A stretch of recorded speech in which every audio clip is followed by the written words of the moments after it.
नमस्कार मित्रों। आज मोदी सरकार का लगातार ये बजट जो एनडीए के रूप में इस बार प्रस्तुत हुआ है, हालांकि पिछले 10 वर्षों में प्रधानमंत्री नरेंद्र मोदी जी के रूप में एनडीए की सरकार ने, बीजेपी की सरकार ने खास तौर पर जिस बात के लिए पहचान बनी पिछले 10 वर्षों में, वो बुनियादी विकास और देश में भविष्य की संभावनाओं के आधार पर देश को विकसित करना। उसी प्रक्रिया का हिस्सा था कि देश में सामान्य रूप से छोटी छोटी योजनाएं जो लोग वंचित थे, जिससे जन जन के खाते, सामान्य व्यक्ति के बैंक का खाता एक सपने जैसा था। देश में 54 करोड़ से भी ज़्यादा बैंक खातों ने लोगों को आर्थिक रूप से संबल भी दिया और भ्रष्टाचार पर एक अंकुश लगाया। उज्ज्वला के जरिए जो गैस कनेक्शन कभी दीवा स्वप्न होता था, जो शहरी लोगों को और अभिजाते लोगों को नसीब होता था, गांव-गांव तक उसकी पहुंच होना, धुएं से मुक्ति तो मिली ही, लेकिन देश में पर्यावरण की सुरक्षा के लिए भी और बाकी उपक्रमों के लिए उस उज्ज्वला ने देश में क्रांतिकारी बदलाव लाया। महिलाओं की सुरक्षा, सम्मान और आरोग्य ये चुनौतीपूर्ण थे, लेकिन शौचालय की सौगात ने महिलाओं के जीवन को दुरुस्त किया, एक तरीके से उनको सम्मान देने का काम किया। जो सर पे छत नहीं होती थी, और देश में एक योजना चलती थी जिसका जिक्र अक्सर होता था, इंदिरा आवास, न छत होती थी, न दीवार होती थी, न खिड़कियां होती थी, और भ्रष्टाचार का एक तरीके का पहाड़ खड़ा होता था। उसको प्रधानमंत्री आवास योजना के जरिए मोदी जी ने देश में एक नव क्रांति के रूप में उसको सृजित करने का प्रयास किया। और आज जिस तरीके से सरकार प्रतिबद्ध है कि 3 करोड़ लोगों को नए घर मिलेंगे, लेकिन उससे पहले देश के लगभग 4 करोड़ लोगों को आवास की सुविधा मुहैया हो सकी है। आर्थिक तौर पर भी हमारे देश में एक आर्थिक रूप से अराजकता थी, अनुशासन की कमी थी, लेकिन जीएसटी से लेकर वन नेशन वन टैक्स, इस संकल्पना ने भारत को आर्थिक अनुशासन भी दिया। और आज भारत दुनिया की 5वीं बड़ी अर्थव्यवस्था बनी है, ब्रिटेन को पछाड़कर, तो अपने आप में एक अभिनव उपलब्धि है। देश ने बहुत सोपान तय किए, कोरोना जैसी महामारी से मुकाबला हुआ। भारत आज अंतरिक्षयान और आदित्ययान जैसी उपलब्धियों से शुमार है। ओलंपिक में मेडल बढ़ते हैं, खिलाड़ियों के लिए खेलो इंडिया से लेकर, और रोजगार के साधनों को मुद्रा से, स्किल डेवलपमेंट से और स्टैंड अप स्टार्टअप, इस तरीके के अभिनव प्रयोगों से देश के नौजवानों को भी ताकत मिली। मैं यदि निष्कर्ष रूप में कहूँ तो अक्सर प्रधानमंत्री जी कहते हैं कि देश में 4 कौमें हैं, गरीब हैं, किसान हैं, महिला हैं और युवा हैं। इस बार का बजट भी परंपरागत रूप से उन्हीं को समर्पित है, और 9 बातों पर जिन्होंने भारत में जो सरकार ने जो प्राथमिकता में रखी हैं। और ये बजट भारत के 2047 के, जब आज़ादी के 100 बरस होंगे, आज़ादी के 100 वर्षों में भारत की स्थिति क्या हो, भारत की दृष्टि क्या हो, उसको फोकस करके किया है। भारत आज प्रतिभा के नाते, तरक्की के नाते, विकास के नाते जो शुरुआत हुई थी, उस गति को कायम रखने में कामयाब हुआ है। अटल बिहारी वाजपेयी जी के समय एक अभिनव शुरुआत हुई थी, किसान क्रेडिट कार्ड से लेकर, फसलों की बीमा योजना से लेकर, प्रधानमंत्री ग्राम सड़क योजना से लेकर, कुल मिलाकर शहर और गांव के भेद को खत्म करना, शिक्षा के ढांचे को उन्नत करना, रोजगारों के अवसर सृजित करना, रोजगारों में भी देश में सरकारी नौकरियों की जो होड़ थी उसके इतर नौजवानों को आत्मनिर्भर बनाना, उनको अपने पैरों पर खड़ा कराना। इसलिए स्वरोजगार के, सेल्फ एम्प्लॉयमेंट कभी किन्हीं सरकारों का फोकस नहीं था, जिस पर मोदी सरकार ने फोकस किया। और इसलिए जो बजट की 9 प्राथमिकता भी आज जो पेश किया वित्त मंत्री निर्मला सीतारमण जी ने, कृषि में उत्पादकता और उसकी अनुकूलता, रोजगार और कौशल का प्रशिक्षण, समावेशी मानव संसाधन विकास और सामाजिक न्याय जिसका अक्सर चर्चा होती है, विनिर्माण और सेवाएं, शहरी विकास, ऊर्जा में सुधार, इंफ्रास्ट्रक्चर का डेवलपमेंट, और नवाचार, अनुसंधान और विकास, और जो सबसे महत्वपूर्ण है, नेक्स्ट जनरेशन के लिए रिफॉर्म्स, नई पीढ़ी के लिए उसमें सुधार किस तरीके से, उस बात पर फोकस हुआ है। यानी मैं इसको कंक्लूसिव रूप से कहूँ तो समग्रता से भरा हुआ ये बजट, दृष्टि परक बजट, जो केवल आज की नहीं, नई पीढ़ी के भविष्य की भी सोचता है। तो उसमें खास तौर पर जो प्रावधान मुझे दिखे विशेष तौर पर, यूँ तो बहुत विस्तृत बजट है जिसकी चर्चा और बाकी चीज़ें रहेंगी।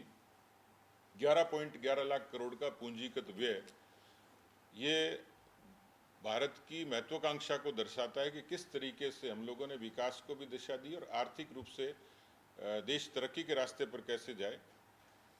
इसमें जो बड़ा एक क्रांतिकारी बदलाव कहा जा सकता है, जिसमें 6 करोड़ किसानों को लैंड रजिस्ट्री के मार्फत उनको आइडेंटिफाई किया जाएगा। मैंने जो सेल्फ एम्प्लॉयमेंट की बात की, उसमें मुद्रा लोन के जरिए 10 लाख की जो लिमिट है उसको 20 लाख तक बढ़ाया। लेकिन एक बड़ी बात जो इसमें कही गई है वो है देश के 500 टॉप कंपनियां, 500 बड़ी कंपनियां, जिसमें 5 करोड़ नौजवानों को, युवाओं को इंटर्नशिप के जरिए उनको सेल्फ एम्प्लॉयमेंट की तरफ, उनको भविष्य की बुनियादी विकास की सुविधाओं की तरफ उनको विकसित करने का काम होगा। महिला, युवा, इनका इस बजट के जरिए जो इन्वेस्टमेंट होगा वो 3 लाख करोड़ का होगा।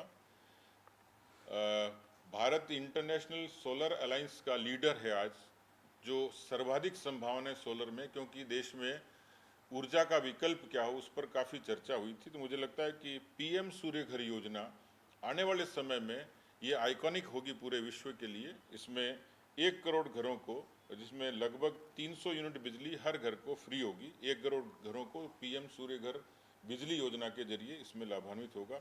उच्च शिक्षा के लिए जो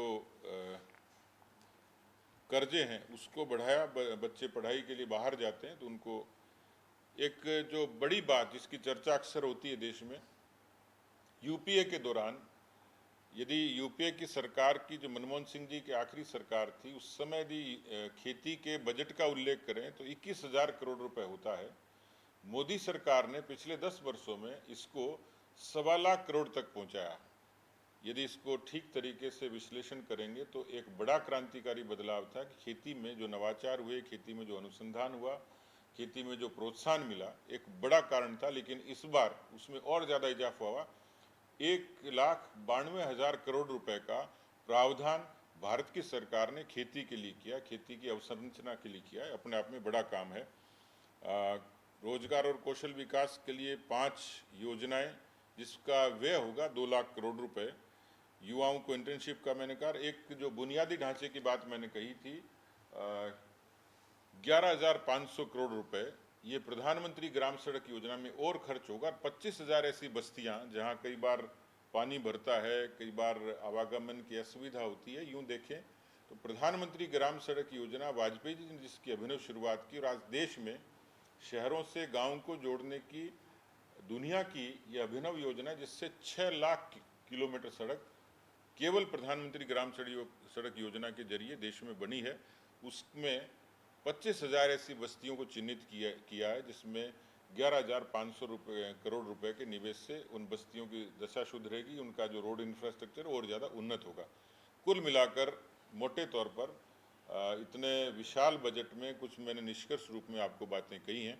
मुझे लगता है कि जो अपेक्षा थी आवाम की, जो प्रतिबद्धता थी सरकार की, मोदी सरकार की, और जो लोगों ने आकलन किया था कि आशंका थी बजट कैसा होगा, किस तरीके का, लेकिन इसमें चारों ही पक्ष, जिसमें महिला हैं, किसान हैं, नौजवान हैं और आम आदमी है, सामान्य तौर पर उसको सीधा सीधा इस बजट से एक संभावना और उम्मीद दिखती है। धन्यवाद। लेकिन विपक्ष लगातार सवाल उठा रहा है, वो कह रहा है कि नाकाफी है और बेहतर करना चाहिए। मैं उनकी बात से सहमत हूं, क्योंकि भारत में इश्क के इम्तिहान और भी हैं, सितारों के आगे जहां और भी है। पिछले 10 वर्षों में बेहतरी हुई है और अप्रिशिएट ही करूंगा कि वो बेहतरी की उम्मीद करते हैं। और ये बजट कमिटमेंट का बजट है जो बेहतरी के उस संकेत को प्रकट करता है। तो विपक्ष की बात उस मायने में सही है, आलोचना के तौर पर नहीं, लेकिन समालोचना के तौर पर मुझे लगता है कि वो भी इस बात इत्तेफाक रखते हैं कि और भी बेहतर आगे होगा। युवाओं के लिए बड़ा ऐलान किया गया कि 500 शीर्ष जो कंपनियां हैं उनमें जो है युवाओं को मौका दिया जाएगा इंटर्नशिप करने का, 5,000 रुपये भी देंगे और इसके अलावा जो भत्ता है वो भी दिया जाएगा। तो इस फैसले को किस तरीके से देखते हैं, क्योंकि बेरोजगारी को लेकर लगातार सवाल जो है वो देश के अंदर उठते हैं। देखिए, देश में हमारे यहाँ जब हम अंग्रेज़ों के गुलाम थे तब एक लॉर्ड मैकाले की चर्चा अक्सर होती है, जिसने भारत के शिक्षा को और भारत के रोजगार के ढांचे को विकृत किया और इस देश में बाबू बनाने का काम किया। हिंदुस्तान के नौजवान को इतना निर्भर कर दिया सरकारी नौकरियों पर कि उसने अपने पैरों पर खड़ा होने की बजाय दूसरा रास्ता चुना और देश में एक इस किस्म की चुनौती खड़ी हो गई। हालांकि पिछली सरकार ने 11 लाख लोगों को रजिस्टर्ड तरीके से सरकारी नौकरियां दी हैं, लेकिन उससे भी ज़्यादा मैं मोदी सरकार की नौजवानों के लिए जो योजनाएं थी उसमें उनको अप्रिशिएट इसलिए करूंगा कि उस मिथक से, उस धारणा से बाहर निकालकर हिंदुस्तान के नौजवान को कौशल विकास के जरिए, मुद्रा के जरिए, स्टैंड अप के जरिए, स्टार्टअप के जरिए आज दुनिया में, भारत में आर्थिक तौर पर तरक्की के रास्ते में एमएसएमई से लेके, स्टैंड अप से लेके, स्टार्टअप से लेके, कौशल विकास से लेके, इन योजनाओं से हिंदुस्तान का जो जितना नौजवान नियोजित हुआ है उसमें ये पहल है कि 500 टॉप कंपनियों में हिंदुस्तान के 5 करोड़ नौजवानों को सीधे सीधे इंटर्नशिप की सुविधा मिलेगी और वो पैरों पे खड़े हो पाएंगे। मुझे लगता है कि ये सरकार की प्रतिबद्धता ही है और ये तो ट्रेलर है। सरकार जिस तरीके से कमिटेड है, मैंने जिन 4 कौमों का जिक्र किया, ये जो 10 बरस होंगे ये मुझे लगता है इस पूरे कौम के लिए, तबके के लिए स्वर्णिम युग की तरह होंगे। उन 4 कौमों में से एक है सर अन्नदाता, जो एमएसपी गारंटी की उम्मीद कर रहा था कि आज इस बजट में कोई प्रावधान इसको लेकर के भी किया जाएगा। देखिए, देश में एक चर्चा होती थी स्वामीनाथन की रिपोर्ट्स को लेकर, हम लोग भी मांग करते थे, लेकिन जो मैंने कहा, कांग्रेस को लगभग 50 बरस तक शासन करने का अवसर मिला। बीच में कुछ कालखंड में दूसरे दल भी आए जिसमें लेफ्ट पार्टियां भी थी, अलायंस के ज़रिए उन्होंने भी काम किया, लेकिन इस देश में आज जो सबसे बड़ी किसानों के संबल और ताकत की योजना है, वो केवल देश की नहीं, प्रधानमंत्री किसान सम्मान निधि ऐसी डायरेक्ट बेनिफिट ट्रांसफ़र स्कीम है जो दुनिया के किसी भी देश में नहीं है, भारत में है। सीधे सीधे 12 करोड़ किसानों को यदि उसके खाते में पैसे होते हैं, ये केवल उन छोटे किसानों के लिए जिनकी आबादी 80% के लगभग है, मुझे लगता है कि एक बड़ा संबल है। मैं हरियाणा से लेकर और राजस्थान से लेकर उत्तर भारत के अनेक प्रदेशों में जाता हूँ। फसलों की बीमा योजना को लेकर एक एक ज़िले में 1-1 हज़ार करोड़ का क्लेम किसानों को उपलब्ध होता है। हरियाणा ही वो प्रदेश है जहाँ 14 फसलों की एमएसपी सीधे सीधे तौर पर लागू होती है। तो ये कमिटमेंट है और इसलिए मुझे लगता है कि जो मैंने कहा कि खेती के लिए 1.52 लाख करोड़ का बजट, ये कोई सामान्य बात नहीं है, ये उस अन्नदाता के प्रति मोदी सरकार का समर्पण ही है। और इसलिए जैसे नौजवानों के लिए कहा, वैसे ही किसानों के लिए मुझे लगता है कि ये सरकार और ज़्यादा पारदर्शिता से और ज़्यादा संवेदना से काम करेगी, ये इस बजट में दिखता है। Thank you. सर, ये आपने सोनीपत की बैठक की, आज आप पंचकुला बैठक कर रहे हैं सर, आपके संगठन से क्या फीडबैक है सर? क्योंकि लोकसभा चुनाव के बाद जिस तरीके से पार्टी का प्रदर्शन रहा है, आप 10 से 5 सीटों पर आ गए सर, तो क्या विधानसभा चुनाव में किस तरीके का फीडबैक है सर? सरकार से लोग संतुष्ट नहीं है या कार्यकर्ताओं में भी कोई नाराजगी है, किस तरीके का फीडबैक है? देखिए, नज़रिए का फ़र्क है। गिलास में पानी आधा होता है तो जो नकारात्मक लोग हैं कहते हैं आधा खाली है, सकारात्मक लोग कहते हैं आधा भरा है। देश में चुनाव की चर्चा हुई, हरियाणा की चर्चा हुई, तो उसमें एक चर्चा पूरे देश में चलती थी और उसमें अखबार नवीस भी शामिल थे, उसमें तांत्रिक भी शामिल थे, उसमें ज्योतिष भी शामिल थे, उसमें विश्लेषक भी शामिल थे। लोग कहते थे हरियाणा में 0 सीट आएगी, बहुत ज़ोर लगाते थे तो लोग कहते हरियाणा में 2 सीटें आएंगी। कांग्रेस पार्टी ये दावा करती थी कि हम क्लीन स्वीप करेंगे और बीजेपी के खिलाफ एंटी इनकम्बेंसी है, केंद्र के खिलाफ है, प्रदेश के खिलाफ है, लेकिन नतीजे उनके दावे के उलट थे। ये तो ठीक है कि 10 में से 5 आई हैं, लेकिन ये गिलास बीजेपी का आधा भरा हुआ है, जिसमें 44 विधानसभा के सेगमेंट पर हमने इन प्रतिकूलताओं में लीड हासिल करी है, बढ़त हासिल करी है। कार्यकर्ताओं ने भी परिश्रम किया, जनता का भी अच्छा समर्थन मिला, लेकिन जो मैं उससे पहले भी शेयर कर चुका था कि जब हम हारते हैं तो कुछ न कुछ उसके कारण और कुछ कारक और फैक्टर्स होते हैं।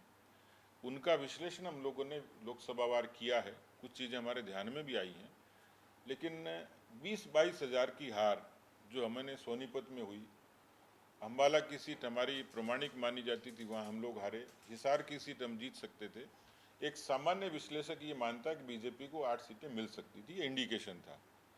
उसमें कमी हुई है, लेकिन हमारे लिए इस चुनाव में सीख और सबक थी, और इसलिए जो अभी कवायद शुरू करी है उससे और लोकसभा के नतीजों से और जो फीडबैक रहा उससे एक समझ में आती है कि हम 8 सीटें जीत भी सकते थे, उसके नज़दीक भी थे।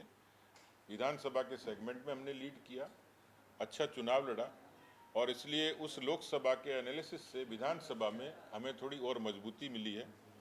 हमने संगठन की एक जो व्यवस्था थी उसको दुरुस्त करने का काम शुरू किया है कि बूथ, शक्ति केंद्र और मंडल, इस पर पार्टी और ज़्यादा स्ट्रेंथन कैसे हो, उसकी कुछ रणनीति योजना बनाई है। सोशल मीडिया एक बड़ा हथियार है, उसको हम और ज़्यादा धारदार कैसे बनाएं उस पर चर्चा हुई है। रणनीतिक तौर पर भी विधानसभा वार कुछ सीटों पर हम फोकस कैसे करें उस पर चर्चा हुई है।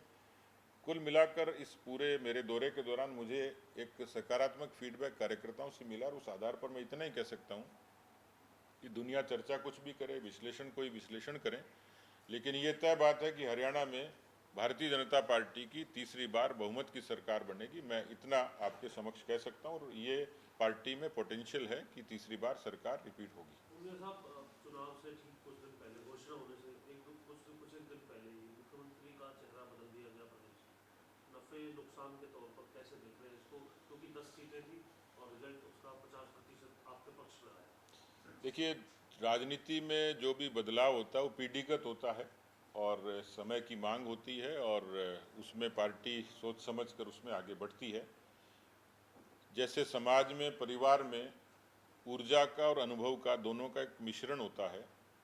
मनोहर लाल जी की सरकार ने साढ़े 9 सालों में हरियाणा के बुनियादी विकास के लिए बेहतरीन काम किया।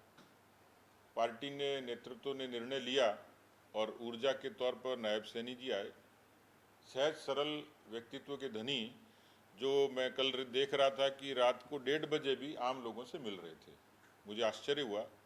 हरियाणा के जनमानस को, हरियाणा के सामान्य व्यक्ति को, हरियाणा के निम्न मध्यम वर्गीय लोगों को इसी तरीके का नेतृत्व चाहिए था, और वो पार्टी ने पूरा किया। तो मुझे लगता है कि नायब जी की ऊर्जा, मनोहर लाल जी का अनुभव और यहाँ के पार्टी के 36 कौम के नेतृत्व का जो एक समावेशी जो नेतृत्व है, वो हरियाणा में एक अच्छा संदेश भी दिया, और इसका एक सकारात्मक असर पड़ा है। सर, रात को जो मीटिंग हुई थी उसमें कोई प्लान तैयार किया गया कि हरियाणा में आके क्या कार्यक्रम करने हैं नब्बे विधानसभा में, और ये भी तय हुआ है कि मुख्यमंत्री और प्रदेश अध्यक्ष जो है वो एक दिन में 2 डिस्ट्रिक्ट को जो है वो कवर करेंगे। अच्छा, मैंने ही बता दी रात को मीटिंग हुई, लेकिन जब हम लोग बैठते हैं तो उसमें केवल एक मुद्दे पर नहीं होता, जो मैंने कहा है, क्योंकि चुनाव है इसलिए कुछ छुपाने वाली बात नहीं है। चुनाव है तो हम इलेक्शन मोड पे काम कर रहे हैं। इलेक्शन मोड के लिए ज़रूरी है कि हम पहले अपने संगठन को दुरुस्त करें। प्रदेश अध्यक्ष की नियुक्ति हुई, क्योंकि नायब जी मुख्यमंत्री भी थे, प्रदेश अध्यक्ष भी थे। दोनों भूमिकाओं के लिए जिस तरीके का वातावरण था, बहुत एक प्रेशर था काम का, कार्यकर्ताओं का अप्रोच भी चाहिए। मोहन बडोली जी पार्टी के ही बहुत ज़मीनी मंडल से लेकर और प्रदेश अध्यक्ष तक का सफ़र उन्होंने तय किया, तो एक अच्छा संतुलन है, और उसमें हमने सारी चर्चाएं करी कि किस तरीके से ग्रास रूट के संगठन को रिफॉर्म करें, जो जायज़ सी चीज़ें हैं उसमें मोर्चे प्रकोष्ठों को और ज़्यादा धारदार कैसे बनाएं जनता के बीच में, क्योंकि पिछले दिनों सरकार ने बड़े अहम फैसले किए हैं, और कार्यकर्ताओं तक उन फैसलों को, जनता तक पहुंचाने का काम कार्यकर्ता करता है। उस पर हम लोग काम कर रहे हैं कि और बेहतर तरीके से हमारी उपलब्धियों को लोगों तक कैसे पहुंचाएं।